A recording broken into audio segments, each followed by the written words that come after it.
Pourquoi dis-tu grâce à Dieu? Tout ce que Dieu fait, s'il fait quoi que ce soit, n'est pas forcément digne de gratitude. Il est interdit de justifier ses actes cruels. Dis merci pour le bon et le beau, mais pas pour le laid et le sale.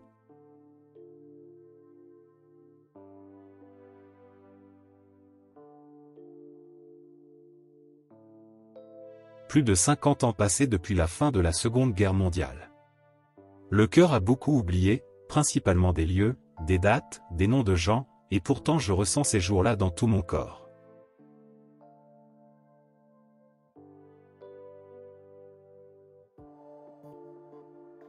La littérature contient toutes les composantes de la foi, le sérieux, l'intériorité, la musique, et le contact avec les contenus enfouis dans l'âme.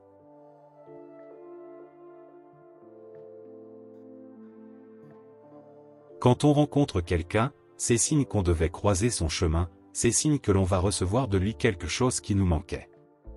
Il ne faut pas ignorer ces rencontres.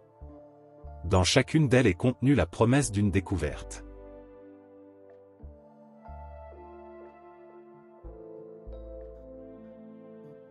Un mot d'encouragement est parfois aussi précieux qu'un bandage.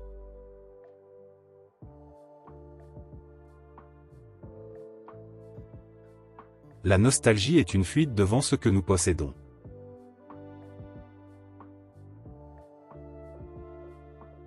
Il y a des visions qui se sont gravées dans ma mémoire et beaucoup a été oublié, mais la méfiance est restée inscrite dans mon corps, et aujourd'hui encore je m'arrête tous les quelques pas pour écouter.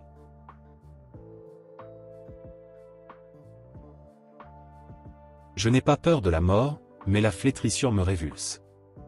Un homme doit disparaître discrètement, sans gêner personne. Une mort lente est une malédiction. Si je savais prier, je prierais pour une mort rapide.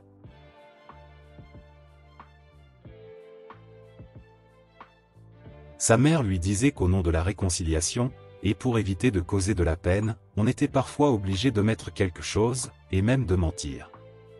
Dire la vérité est parfois plus dur que mentir.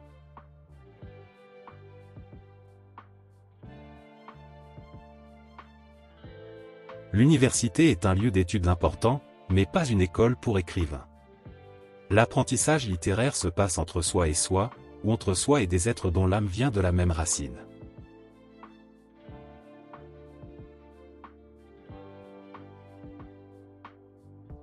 Chaque être qui a été sauvé pendant la guerre l'a été grâce à un homme qui, à l'heure d'un grand danger, lui a tendu la main.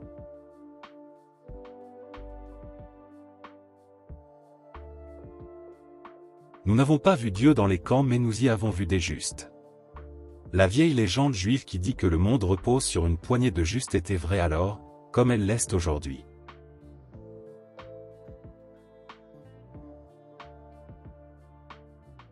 Je n'ai pas l'impression d'écrire sur le passé. Le passé en lui-même est un très mauvais matériau pour la littérature. La littérature est un présent brûlant, non au sens journalistique, mais comme une aspiration à transcender le temps en une présence éternelle.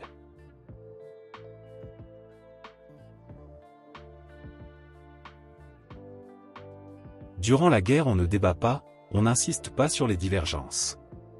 La guerre est une serre pour la tension et le mutisme. La faim, la soif, la peur de la mort rendent les mots superflus. À vrai dire, ils sont totalement inutiles.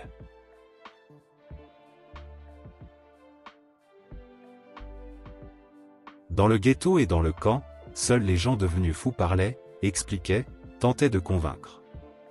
Les gens sains d'esprit ne parlaient pas.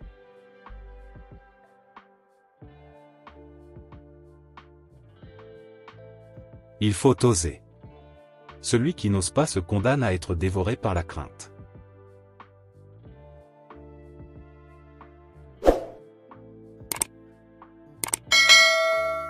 Chaque fois qu'il pleut, qu'il fait froid ou que souffle un vent violent, je suis de nouveau dans le ghetto, dans le camp, ou dans les forêts qui m'ont abrité longtemps.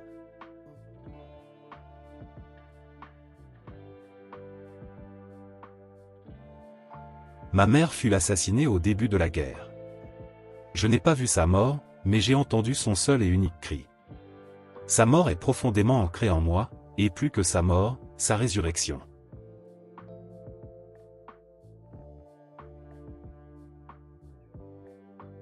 Chaque fois que je suis heureux ou attristé, son visage m'apparaît, et elle, appuyée à l'embrasure de la fenêtre, semble sur le point de venir vers moi.